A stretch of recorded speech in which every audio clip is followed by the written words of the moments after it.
हम सब जानते हैं हमारे राम भेद से नहीं भाव से जुड़ते हैं।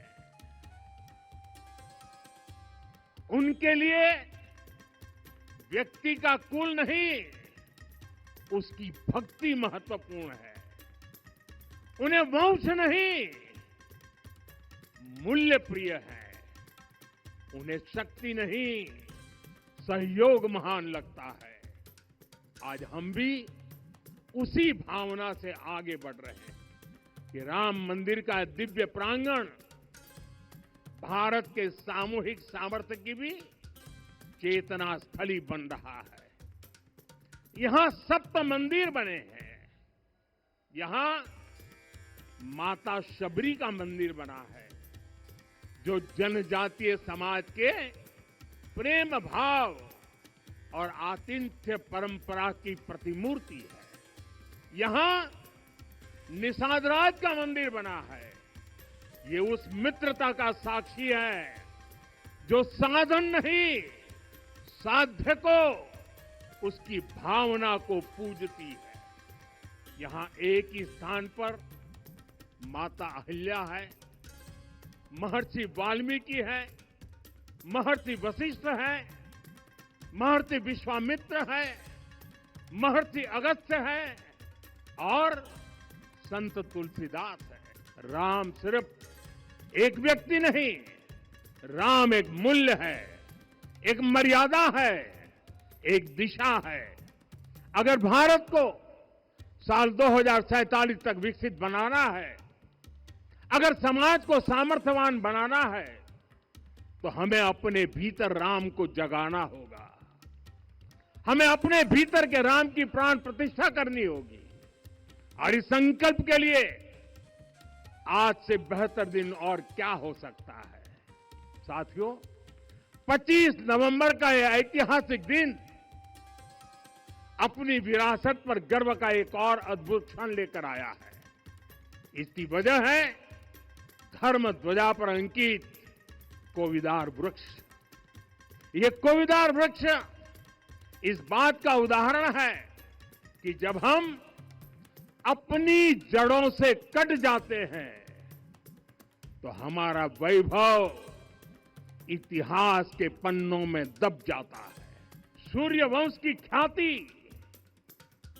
वर्णित होम शब्द और अंकित कोविदार वृक्ष राम राज्य की कीर्ति को प्रतिरूपित करता है।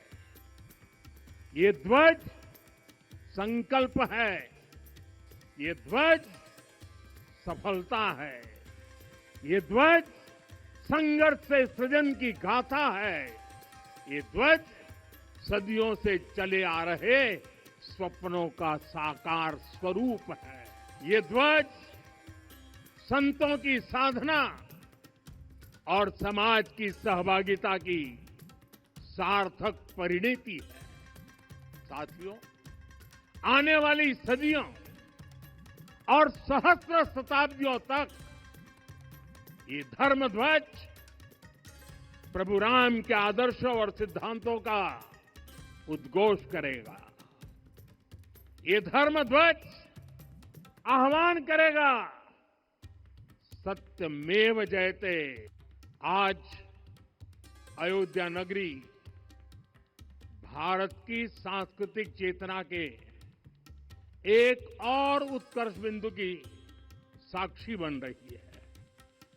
आज संपूर्ण भारत, संपूर्ण विश्व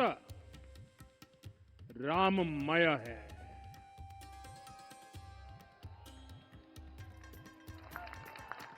हर राम भक्त के हृदय में अद्वितीय संतोष है, असीम कृतज्ञता है, अपार अलौकिक आनंद है।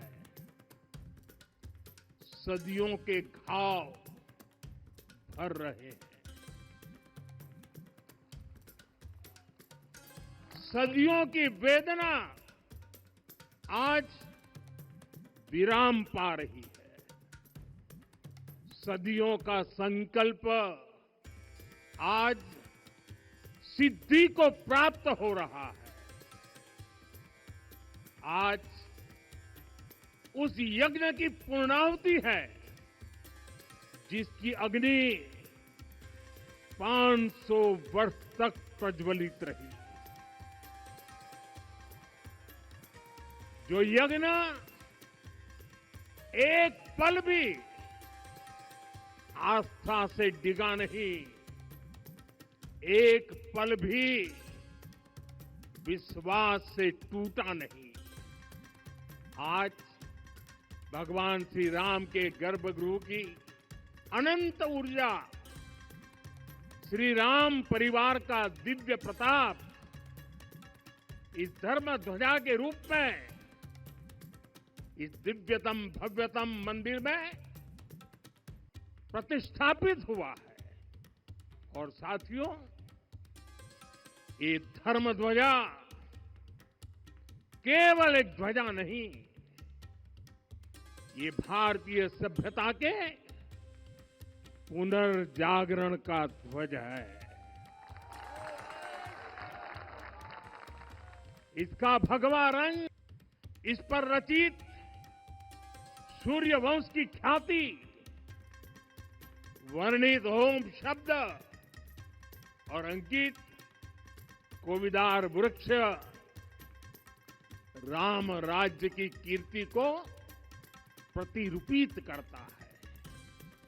ये ध्वज संकल्प है, ये ध्वज सफलता है, ये ध्वज संघर्ष से सृजन की गाथा है, ये ध्वज सदियों से चले आ रहे स्वप्नों का साकार स्वरूप है। ये ध्वज संतों की साधना और समाज की सहभागिता की सार्थक परिणति है। साथियों, आने वाली सदियों और सहस्र शताब्दियों तक ये धर्म ध्वज प्रभु राम के आदर्शों और सिद्धांतों का उद्घोष करेगा। ये धर्म ध्वज आह्वान करेगा, सत्यमेव जयते नानृतम, यानी जीत सत्य की ही होती है, असत्य की नहीं। ये धर्म ध्वज उद्घोष करेगा, सत्यम एक पदम ब्रह्म सत्य धर्म प्रतिष्ठित, अर्थात सत्य ही ब्रह्म का स्वरूप है, सत्य में ही धर्म स्थापित है। ये धर्म ध्वज प्रेरणा बनेगा, प्राण जाए पर वचन न जाहि, अर्थात जो कहा जाए वही किया जाए। एक और बात भी महत्वपूर्ण है और वो है गुलामी की मानसिकता से पूरी तरह मुक्ति। आज से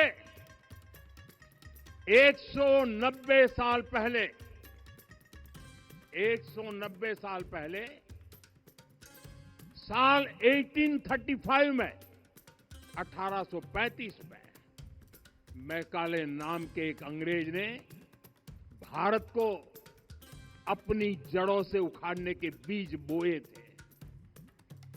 मैकाले ने भारत में मानसिक गुलामी की नींव रखी थी। 10 साल बाद यानी 2035 में उस अपवित्र घटना को 200 वर्ष पूरे हो रहे हैं। कुछ दिन पहले मैंने एक कार्यक्रम में आग्रह किया था कि हमें आने वाले 10 वर्षों तक उस 10 वर्षों का लक्ष्य लेकर चलना है कि भारत को गुलामी की मानसिकता से मुक्त करके रहेंगे।